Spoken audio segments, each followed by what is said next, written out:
MSNBC has a new leader, even if it's just interim. Sheeta Jones stepping down. And I wonder if we'll still hear more from people like Joy Reid. I mean, it's late breaking. Joy's still speaking out.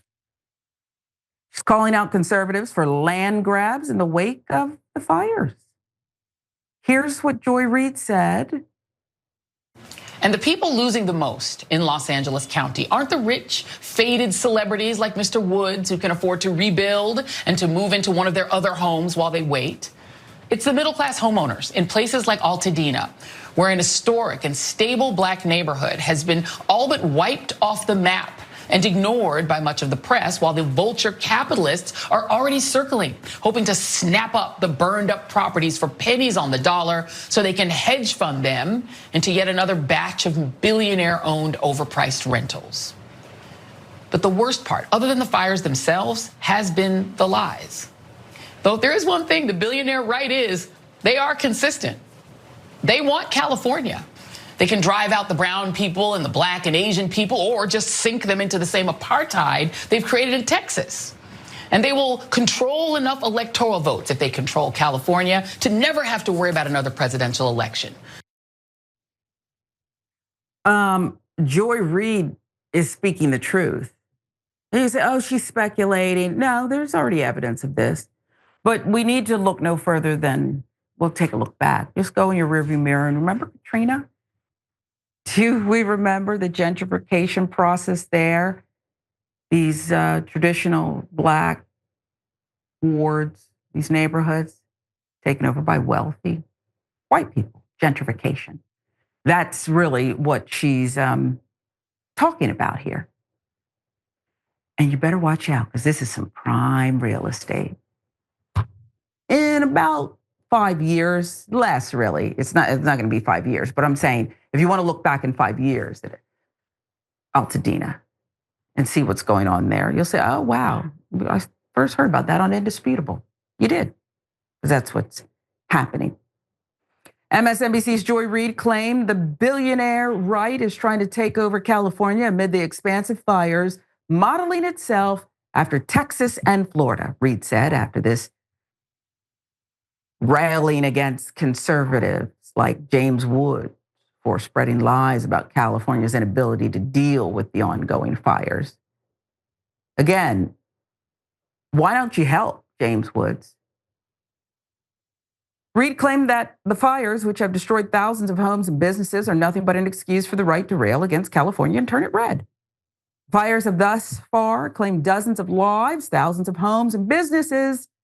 They can drill and frack California until the fires this past week pale in comparison. They can rip out all the forests and hand over the land to developers, she said, Mediaite with the reporting. A lot of people don't like that there are certain restrictions. You know, they came with the mansion tax. Anything over this, what is it, $5 million, you got to pay. You got to pay a hefty fee. And if a home is really only this size, you can't turn it into this mega mansion anymore. Not a lot of people like that, these developers who want to make a ton of money out there. So they're going to pounce. The fires, according to Reid, are nothing but an opportunity for the right, desperate to change the culture of California. The billionaire right knows that they cannot take California home to Hollywood, San Francisco, and Kendrick Lamar.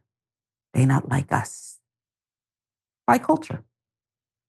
So they're looking to try to take it with lies and deceit and by fire. Now, she said a lot there. Maybe some you agree with, maybe some, a little out there. I don't know. But I know that there are opportunists in this world who don't believe that Altadena should be restored to what it was yesterday. They see it as an opportunity to displace people and do a land grab. That I firmly believe it's just too valuable if you're greedy not to do something and take it. What say you, Yas? Myself. Yeah, you're right. We saw this in Louisiana after Katrina. We saw it in Hawaii more recently. We see it every time that there is a natural disaster of sorts, right? Whatever it is. There are always opportunists who are willing and ready to profit off of it. And why wouldn't they? The richest people in history found ways to profit off of the suffering of others, whether that was through slavery or poor working conditions, whatever it is. Things are no different today than they were back then. They try to dress it up a little bit more today so they can seem like better people or good people, but it's the same exact thing. And I do want to remind people that Texas and Florida were not always the strong conservative states that they are today. They weren't these strongholds of Republicans. The Texas state government, I'm not entirely sure about Florida, I have to double check, but in Texas, our entire state government is run by Republicans. And we also have a lot of billionaires who are buying into the system and buying out our politicians all the way up to the top.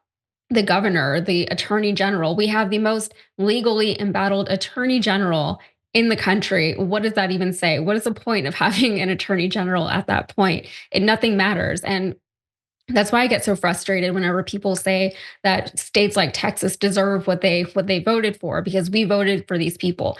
Kind of, not really, because the longer that they have this stronghold in the state, they kind of are able to galvanize the entire state to do what they want, right? The longer they're in, the more difficult it is to vote them out because they enact laws and they put restrictions on voting that make things a lot easier for them to stay in power. And whenever there are any kinds of checks and balances on these people in power, a lot of times it just gets overrun by the other people in power who are going to support them, and they uphold the integrity of the Republican Party more so than the integrity of the state and the people who are living in it. So California needs to be very, very careful because I think it was as recently as the 90s, Texas had a Democratic governor, and it hasn't since, and it has become entrenched in the Republican Party in the times. Yeah, you forget. Boy, isn't it something? And it wasn't that long ago, is what I'm saying. So in California, just keep an eye out because you don't want the same thing to happen over there. Well, they want it to, and MAGA world and the Republican Party as acquiesced have found that magic pill. Why should we fight on the merits? Just put out a bunch of disinformation. And then Trump will be right. You only have to vote one time. You just need to vote in this election, and then you'll never have to vote again. Because you won't be able to have your vote counted. I mean, they're doing the quiet part out loud.